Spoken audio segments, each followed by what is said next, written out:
It took exactly 3 corners for the 2026 regulations to claim their first victim. Home favourite Oscar Piastri, out. A curb strike, a loss of platform stability, and a terminal impact. But while the crowd in Melbourne was gasping, something much more dangerous was happening at the front. Mercedes hasn't just built a car, they've built a rocket ship. But there is a hidden weakness in their new engine map that Ferrari almost exploited, until they made the one strategic mistake you cannot make in the new era of Formula 1.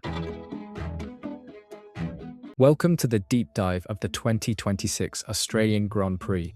We are looking at the data, the telemetry, and the brutal reality of the new torque regulations. Today we're answering the big question: was Ferrari's loss down to bad luck, or have Mercedes genuinely unlocked a magic bullet with their thermal efficiency? I want to hear your take immediately based on lap 11. Do you think Ferrari threw this win away, or was the Mercedes straight line speed inevitable? Drop your analysis in the comments. I'll be replying to the best theories. Now, let's rewind to the lights out. The 2026 litmus test started on the grid. The new low-speed torque rules are brutal. Look at the front row, Isaac Hadjar and Kimi Antonelli. Both of them lit up their rear tyres instantly. Telemetry shows aggressive clutch engagement settings that the track surface just wouldn't accept. This was the moment Charles Leclerc won the start. Starting P4, he didn't panic. He exploited the traction phase, jumping 3 spots to lead into turn 1. And watch the rookie, Lindblad. He saw the grip deficit on the front row and forced his way into the top 4. Top 5, lap 1 Leclerc, Russell, Hadjar, Lindblad, Hamilton. But leading on lap 1 means nothing if you can't manage the cat and mouse game that followed. From lap 2 to 10, we witnessed a masterclass in contrasting philosophies.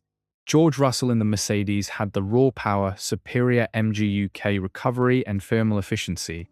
He swept past Leclerc on lap 2 like the Ferrari was standing still. But why didn't Russell disappear into the distance? This is where it gets psychological. Leclerc utilized dirty air as a weapon. By positioning the Ferrari perfectly in high-speed sections, he destabilized Russell's front wing. Combined with the tailwinds into turn 1, Leclerc could brake later, creating a mesmerizing pass and repass rhythm. Russell had the top speed, but Leclerc was forcing the Mercedes to over-deploy its battery just to defend. This brought Lewis Hamilton into the fight, turning a duel into a 3-way war. To understand why the lead changed hands so often, you have to look at the rear wing. Specifically, the flashing red light.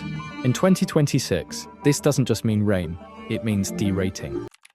Analysis of the lead battle reveals that this light dictated every overtake. We call it the sitting duck phase. Drivers were burning, overtake mode between turns 6 and 9. But here is the trap. If you deplete the battery too early like newcomer Lindblad did, you have 0 electrical deploy for the main straight. Russell and Leclerc were cycling their deployment. Attack, pass, harvest. If you pass, you immediately enter a harvesting phase, making you vulnerable to the car you just passed. It's 200 miles per hour chess.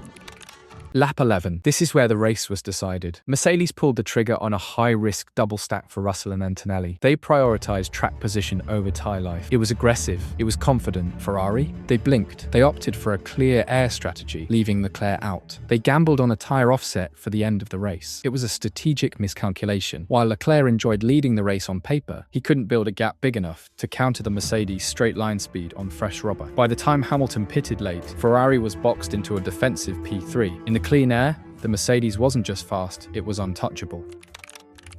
While the leaders played chess, the rest of the field was fighting for survival. The 2026 cars are fast, but they are fragile. Isaac Hadjar Red Bull out on lap 11. Total loss of drive. That looks like a catastrophic hydraulic failure. Valtteri Bottas in the Cadillac. Power unit failure. Fernando Alonso. Mechanical retirement. The physical toll is immense. We even saw the Cadillac shedding barge boards mid-race. However, amidst the wreckage, Max Verstappen quietly recovered to P6, and Gabriel Bortoleto led a DRS train masterclass against the Alpines. But keep an eye on Liam Lawson. His dive down the inside of turn 11 proves the racing bulls are ready to brawl this year. The checkered flag falls. A Mercedes 1-2, their first season opening maximum points haul since 2019. P1, Russell. P2, Antonelli. P3, Leclerc. But don't let the result fool you. The gap between Lewis Hamilton in P4 and Leclerc in P3 was just 0.6 seconds. The performance delta between Ferrari and Mercedes is negligible. This race wasn't won by horsepower alone. It was won by deployment software and the bravery to pit early. The 2026 season has begun with a technical stalemate. Ferrari has the cornering speed, but Mercedes has the efficiency. If you enjoyed this breakdown, hit that subscribe button. We are analysing the telemetry for the Grand Prix next week, and rumours are Red Bull is bringing a massive suspension upgrade. And finally,